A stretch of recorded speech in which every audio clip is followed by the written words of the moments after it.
सुप्रभात विद्यार्थियों। आज हम अध्ययन करेंगे बीए द्वितीय वर्ष के लिए आगे का पाठ्यक्रम। हम हिंदी भाषा के बारे में उद्भव एवं विकास पढ़ रहे हैं। हिंदी का उद्भव एवं विकास, उसमें हमने प्राचीन आर्य भाषा परिवार पढ़ लिया। अब है मध्यकालीन आर्य भाषा परिवार, जिसमें पहली पाली और दूसरी प्राकृत भाषाओं के बारे में अध्ययन किया। आज हम पढ़ेंगे उसका तीसरा चरण, अपभ्रंश भाषा। इसका भी कालों में वर्गीकरण हुआ है, अलग अलग विद्वानों ने समय निर्धारित किया है। पाली का हमने 500 ईसा पूर्व से 1 ईसा तक अध्ययन किया है। 1 ईस्वी से 500 ईस्वी तक प्राकृत को माना गया है और 500 ईस्वी से 1000 ईस्वी तक अपभ्रंश भाषा का नामकरण किया गया है। ये धीरे धीरे हम हिंदी भाषा की बोलियों की ओर प्रवृत्त हो रहे हैं।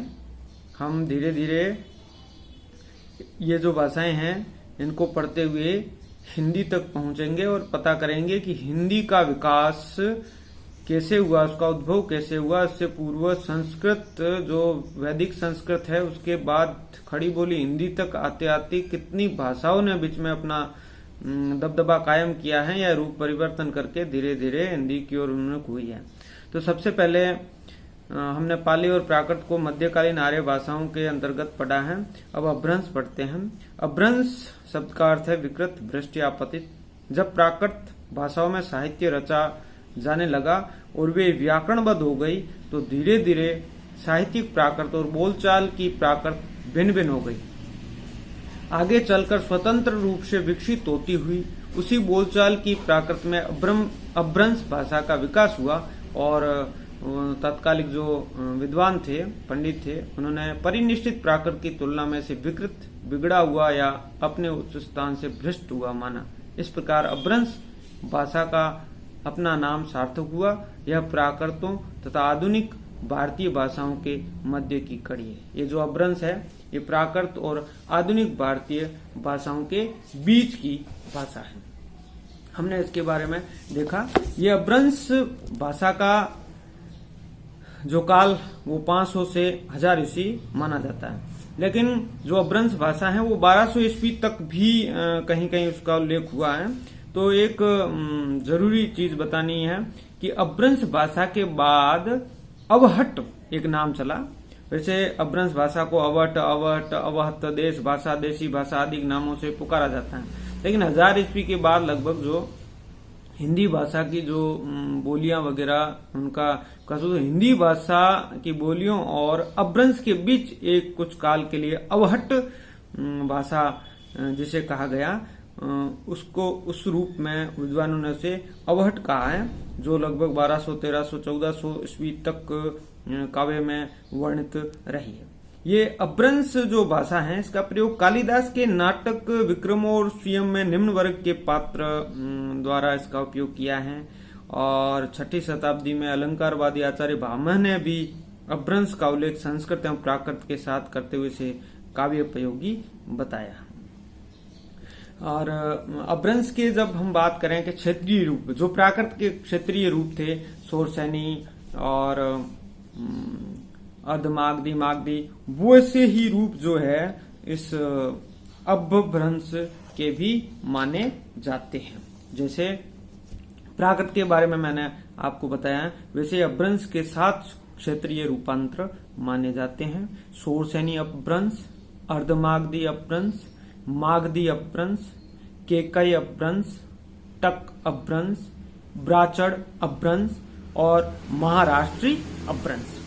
जब हम आधुनिक भारतीय आर्य भाषा परिवार जो 1000 ईस्वी से अब तक का अध्ययन करेंगे, उस समय यह महत्वपूर्ण हो जाएगा कि जो उपभाषाएं विकसित हुई हैं और उससे हिंदी की 17 बोलियां विकसित हुई है, वो किस किस अपभ्रंश से हुई है। तो इस प्राकृत से अपभ्रंश से वो उपभाषाएं विकसित हुई और उपभाषाओं से वो 17 बोलियां जो हिंदी की मानी जाती हैं वो विकसित हुई हैं। तो ये ध्यान रखना, आगे हम अध्ययन करेंगे। लेकिन अभी भी थोड़ी जानकारी के लिए बता देते हैं कि शोरसेनी अपभ्रंश से पश्चिमी हिंदी जो उपभाषा है उसका विकास हुआ है। राजस्थानी का और पहाड़ी का, अर्धमागधी से पूर्वी हिंदी, मागधी से बिहारी, और ये आगे जाकर के हिंदी की 5 उपभाषाएं 17 बोलियों को विकसित करती है। लेकिन ये भी ध्यान रखने योग्य है कि गुजराती जो भाषा है वो भी शोरसेनी से उत्पन्न हुई है। मागधी जो अपभ्रंश है उससे उड़िया, असम, बिहारी के अतिरिक्त उड़िया, असमिया, बंगाली भाषा का विकास हुआ है। केकय के अंतर्गत पश्चिमी पंजाबी और पूर्वी पंजाबी भाषा का विकास हुआ है। केकय के अंतर्गत तो पश्चिमी पंजाबी जिसको लहंदा कहते हैं, और टक के अंतर्गत, टक अपभ्रंश के अंतर्गत पंजाबी जो पूर्वी पंजाबी उसका विकास हुआ है। और ब्राचड़ में सिंधी भाषा का विकास हुआ ब्राचड़ अपभ्रंश से, और महाराष्ट्री अपभ्रंश से मराठी भाषा का विकास हुआ है। तो इस प्रकार ये जो अपभ्रंशों से विभिन्न उपभाषाओं एवं बोलियों का विकास हुआ है, जिसको हमने ध्यान से याद रखना है। और अब बात करते हैं अपभ्रंश के कुछ विशेषताएं या उसके हिंदी से क्या संबंध है उसके बारे में। तो हमने ये पढ़ रहे हैं कि कैसे हिंदी तक हम धीरे धीरे पहुंच रहे हैं। अपभ्रंश तक आए हैं वैदिक संस्कृत, वैदिक संस्कृत से संस्कृत, संस्कृत जो लौकिक संस्कृत कहते हैं उससे पाली, पाली से प्राकृत और प्राकृत से अपभ्रंश। अपभ्रंश के बाद हिंदी भाषा का विकास हुआ, कैसे हुआ वो आगे हम अध्ययन करेंगे। हिंदी एवं अपभ्रंश का एक अच्छा संबंध है। अपभ्रंश का प्रयोग यद्यपि 12वीं शताब्दी तक साहित्य में होता रहा, किंतु 1000 ईस्वी तक आते आते हिंदी बोलचाल की भाषा के रूप में प्रतिष्ठित हो गई थी। अतः हिंदी भाषा का आरंभ हमें 1000 ईस्वी से मान सकते हम उसका प्रारंभ, ये एक तर्क संगत है। और अपभ्रंश की ध्वनियां भी हिंदी में प्रचलित है। कुछ नई ध्वनियों का विकास हिंदी में अतिरिक्त रूप में हुआ है, जैसे ड है, ढ है, जो अपन प्रयोग करते हैं ढ और ढ का, ये अपभ्रंश में नहीं था, ये हिंदी में प्रयुक्त हुआ है। अपभ्रंश में केवल 8 स्वर थे, अ, आ, ई, उ, ए, ऐ। बाकी वाले स्वर जो हैं वो आदिकालिक हिंदी में हुए थे। हिंदी ने अपभ्रंश की सारी प्रवृत्तियों को अपनाया है। संस्कृत, पाली, प्राकृत और जो संयोगात्मक भाषाएं थी पहले की, जबकि अपभ्रंश भाषा जो है वो वियोगात्मक भाषा है। संज्ञा सर्वनाम के कारक रूपों के लिए अपभ्रंश में कारक चिन्ह अलग से लगने लगे। यही प्रवृत्ति हिंदी ने भी ग्रहण की है। तो इस प्रकार जो है वो वियोगात्मक भाषा होती गई है। पहले वो संयोगात्मक थी, सामासिक भाषा थी।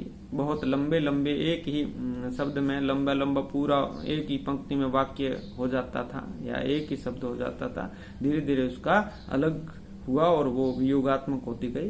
काव्य में प्रयुक्त भाषा को अपभ्रंश कहा गया है तथा बोलचाल की तत्कालिक भाषा को देश भाषा कहा गया। तो उसमें भी देखो, जब परिनिष्ठित हो जाती है भाषा, जब भाषा साहित्य में काम में आने लग जाती है, तब उस भाषा में धीरे धीरे कुछ व्याकरणिक दृष्टि से और क्लिष्टता आती रहती है। तो सामान्य जन को जो सहज रूप से जो समझ में आए वो नहीं हो जाती, तो उसके साथ समानांतर भाषा भी चलती है।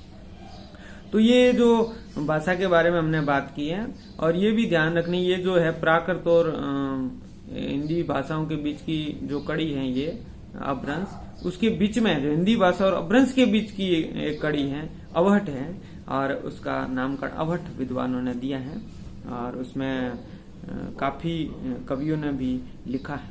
तो हम अपभ्रंश, जिसे अपभ्रंश के बाद की जो भाषा अवहट है उसे चंद्रधर शर्मा गुलेरी ने तो पुरानी हिंदी कहा है, जो हिंदी से पूर्व है वो पुरानी हिंदी है। तो अलग अलग विद्वानों ने अलग अलग नामकरण किए हैं।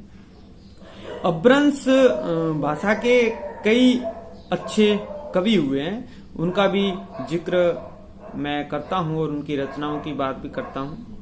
उसमें सरहपा हुए हैं जो सिद्ध हैं, और उनकी मुक्तक रचनाएं और दोहा कोश वगैरह मिलते हैं। देवसेन हुए हैं, उनकी रचना श्रावकाचार है। स्वयंभू हुए हैं, उन्होंने पौंचर्यु, डिठनेमी चर्यु, स्वयंभू छंद लिखा है। पुष्पदंत हुए हैं, जिन्होंने महापुराण और जसहर चरहु लिखा है। धनपाल हुए हैं अपभ्रंश के अच्छे कवि, जिन्होंने भविष्यत कहा लिखा। और अपभ्रंश के अब्दुल रहमान अच्छे कवि हुए हैं, जिन्होंने संदेश रासक लिखा है। जिंद सूरी, जिन्होंने उपदेश रसायन राम रास लिखा है।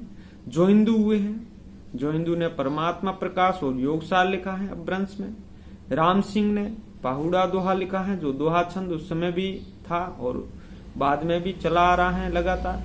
हेमचंद्र शब्दानुशासन लिखा है। व्याकरण एक तरह से प्राकृत और अपभ्रंश की व्याकरण है ये।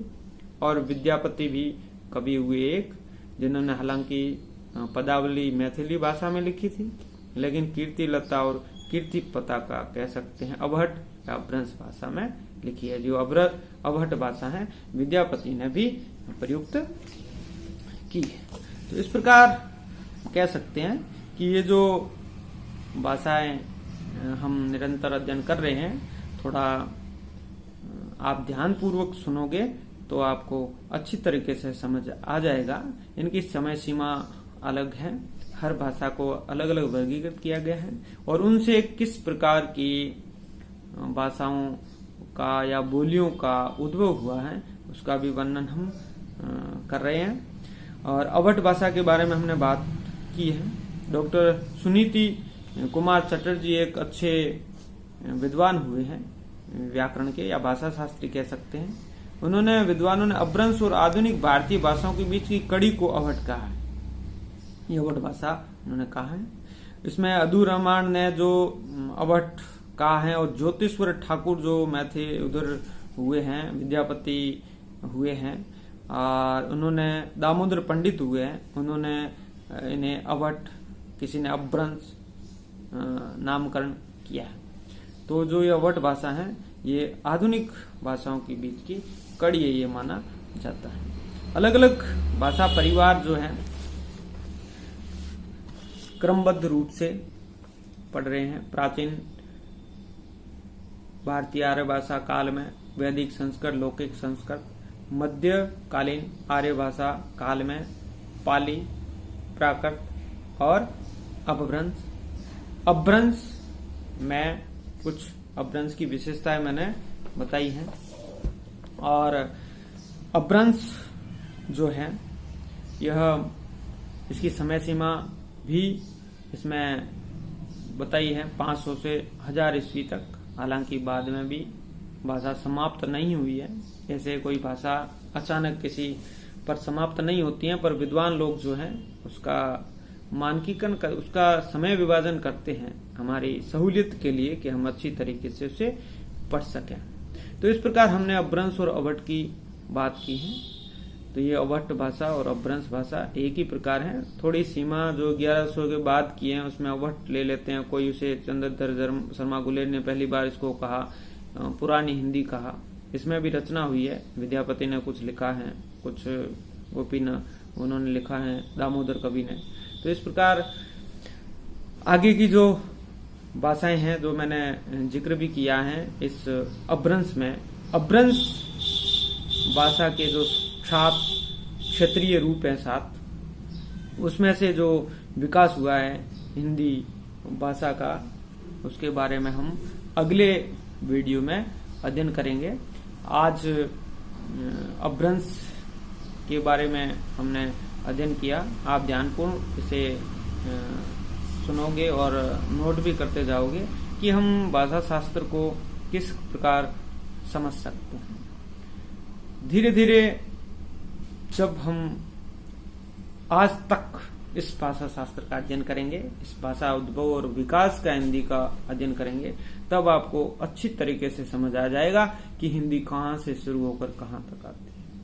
हिंदी की माँ जहाँ तक हमने माना है संस्कृत को विद्वान लोग मानते हैं, और वैदिक संस्कृत से आज हिंदी तक हम आए हैं। तो ये जो शौरसेनी अपभ्रंश है, पेशाची अपभ्रंश है, प्राचड़ अपभ्रंश है, महाराष्ट्रीय अपभ्रंश है, अर्धमागधी है, मागधी है, तो ये केकय है, टक है। इनसे हमारे भारत देश की भाषाओं का विकास हुआ है और इसने ही आगे जा करके जो हम पढ़ेंगे आधुनिक आर्य भाषा काल जो है 1000 ईस्वी से 2000 या हम आज तक कह सकते हैं, वहां से जब अपभ्रंश के 5 क्षत्रिय रूपों से 17 या 18 कुछ लोग मानते हैं बोलियों का विकास किस प्रकार हुआ है, यह हम आगे अध्ययन करेंगे, आपको बताएंगे। तब तक के लिए धन्यवाद, नमस्कार।